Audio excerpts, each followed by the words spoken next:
Week 10 in the NFL, QB questions for our QB, Dan Orlovsky. All right, Dan, let's start with Lamar Jackson. He's 24-3 in his career against the NFC. What's going to be his biggest challenge trying to keep that going against Minnesota this weekend? Yeah, this is the best game that this Minnesota defense has had all season long against the Detroit Lions this past week, and it was really their fire zone pressures. Lamar's legs are going to be huge. If you look at the Vikings defense this year, they've given up big games to quarterbacks who have ran. Justin Herbert certainly at the very top of that list. Lamar coming back using his legs and broken plays is going to be a big deal. Yeah, because Goff wasn't able to do that last week. Steeler defense finally showed up. Will they be a nightmare matchup for Justin Herbert this week, who's playing with no offensive tackles? Well, that's the caveat, the tackles. The Steelers defense, again, best performance of the year for them. I thought they were really smart with how they played the Colts, playing pass first and second down rather than the run. When Joe Alt's on the field, Herbert's fine.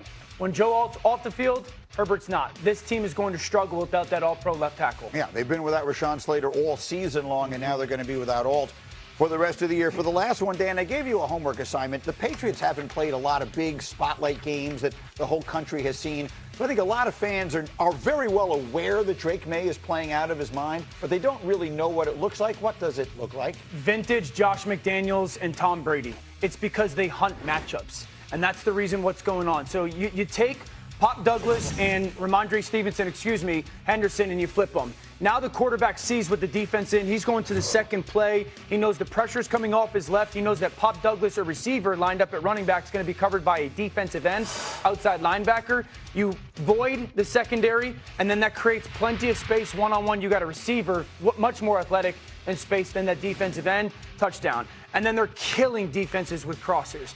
They often have two people in the backfield. Number one, you're chipping, you're helping protection, and then they're just reading man coverage. That backside corner follows Booty. He's got that shallow cross. Once again, we have a void in the secondary. It's space-wise, and Drake's throwing it versus man coverage as good as anybody in football right now. They hunt matchups from an offensive perspective. It's what Notorious was part of the New England of old. It's what they were known for, and they're doing it again. Yeah, that's the value of elite coaching and an extremely talented young player. And you think it adds up to MVP, Will Compton? Yeah, I have a fun stat for you boys. Drake Maye has become the fourth quarterback in NFL history to record 200-plus passing yards and 100-plus passer rating in 8 consecutive games within a season.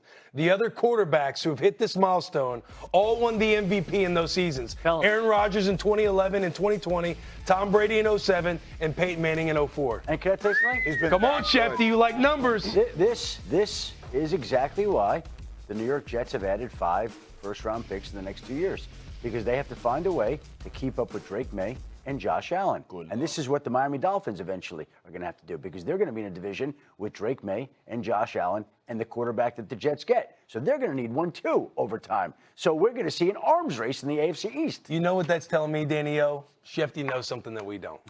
Shefty's always up to something going on that we don't. I think it's always a safe bet to assume Shefty knows things we don't. I want to come back to that, but is he this good? Like, are we willing already to? I feel like there is a movement in the NFL on the part of some people. I host 5 different shows here every week, so I get a lot of different opinions. I'm just saying, the panel is different. I feel like there's some people out there ready to anoint Maye right now as the next great one. And then there are some who are a little bit hesitant. Which side of that are you on, Taylor? I don't disagree with what Will's saying when it comes to the New England Patriots. Drake Maye is playing at a level that very few have ever seen before. He's been absolutely incredible. The thing that concerns me for Drake Maye in the second half of the season is how much he has been affected by his offensive line playing inconsistent. If he's going to keep getting hit at the rate he's been getting hit, I don't see him finishing the season, along with Matthew Stafford, Sam Darnold playing the way he is. And so Dan's pissed. Dan's pissed off. No. It's November. I'm with you. This will be the biggest challenge Drake Maye has faced in his NFL career. This game. 100%. Because this defense, 1, very good against the run, Tampa. And then 2, makes you constantly think. They're constantly changing the question on you, pre-snap to post-snap. This pressure's coming from here. This guy's dropping from here. This blitz is coming from here. This coverage is rotating that way. He hasn't really seen that. So we're going to know a lot more about Drake Maye, just as far as how good after this week. This is the biggest challenge he's seen in his NFL career. He has looked like an emerging star. I mean, he's there. He's a star. He's emerged as a star. And right now you're talking about him being, right now, he probably is the best quarterback from last year's draft class right now. Yeah, and I would say this too. What quarterback right now is elevating the people around him and their performance more? When it comes to their baseline of like talent and ability. Who else does that in his own division? Josh Allen. Oh, Good point. Yeah, and there they are. Check the heads with the question and the question. And this is why the Jets. To Danio's point too, it's not like he's surrounded by a bunch of names. And if this team does continue like this journey this season and end up as the 1 seed in the AFC or win that division, he'll win MVP. How does he not win the MVP? He's doing more with less, and it's should be the benchmark of the MVP. Look, Patrick Mahomes won it in his second year. Lamar Jackson won it in his second year. Here's Drake Maye, amazingly in this conversation, in his second year. Very much so on that list. Okay. Goff's gone to the Super Bowl and to the NFC title game with 2 different places. Baker Mayfield flipped the worst franchise in North American sports and has played as good a football at the quarterback position as anybody over the last 2 or 3 years. Joe Burrow. Absolutely. He's gone to the Super Bowl. He's absolutely on the list. The injuries you can't run from that, but no question as far as the ability to play, 100% on the list. And we said Caleb and Cam, obviously too early to tell. Yeah. In terms of number 1 overall pick. But we got there based on the idea with Bo Nix playing in the standalone game tonight. If you did the 2024 redraft of just the quarterbacks 1 through 6 of the first rounders, what would your order be? Team withstanding. So it's 6 expansion franchises going 1 through 6. Who goes 1 in that draft for you? Jaden. Okay, 2. Drake. 3. Quarterback. This is just quarterbacks? Just quarterback. Caleb. 4. Probably Bo. 5 and 6. So JJ and Penix. JJ and JJ, then Penix. Yes. So you would not put Drake Maye over Jaden Daniels yet? No. Why not?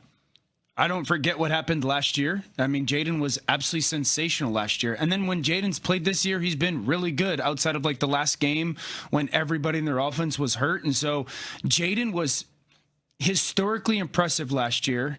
And I had said all offseason, sugar-coated or covered up a lot of the things that were going to become issues for the football team because he was so special. That doesn't take anything away from what Drake Maye is doing right now, but I have a body of work from Jaden over the course of a full season that was historically great. Drake is playing fantastic. Very close, but I'd still take Jaden. Earlier this week, Dano, I was on First Take making the point as to why the Arizona Cardinals should stay with Jacoby Brissett versus going back to Kyler. We got the news yesterday that Kyler is going to be put on IR. I call it the soft benching leading to the long goodbye.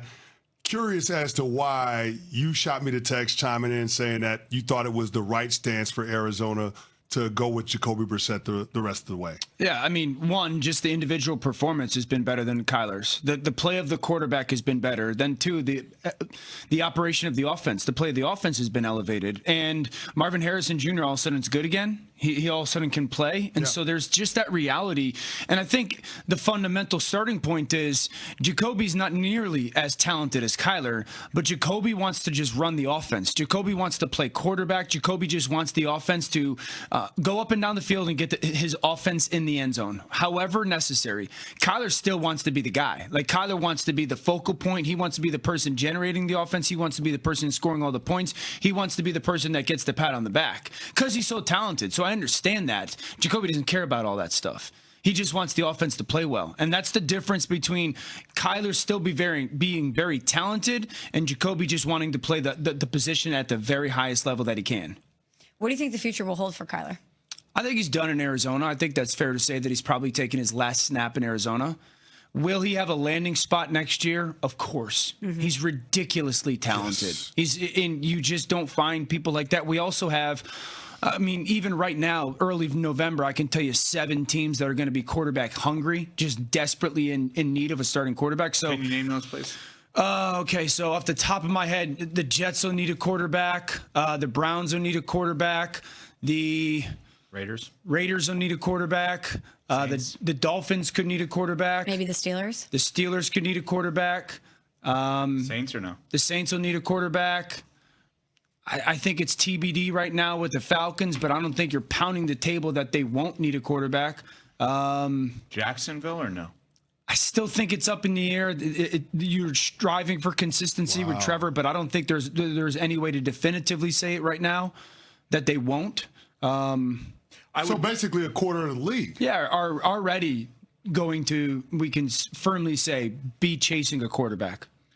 Dan, we're talking with Dan Orlovsky, ESPN NFL analyst. I want to just now follow up on this. If you're right on all of those, let's include Jacksonville. I would be ignorant, admittedly, in saying I don't care what it takes. I have to get Trevor Lawrence on my team. I will fix him in the way that the other people cannot. Would you operate the same way? No. I'm such a fan of Trevor. Doesn't sound like. And I am. I can go back. I mean, we did a tape on NFL Live yesterday, the Raiders game. I can go find 6 throws. You're like, good God, that's perfect. You cannot do it better. And then I could find throws where I'm like, where are we with this? Why is this still? When Trevor's confident, and I don't know why he goes through, at least looks on tape,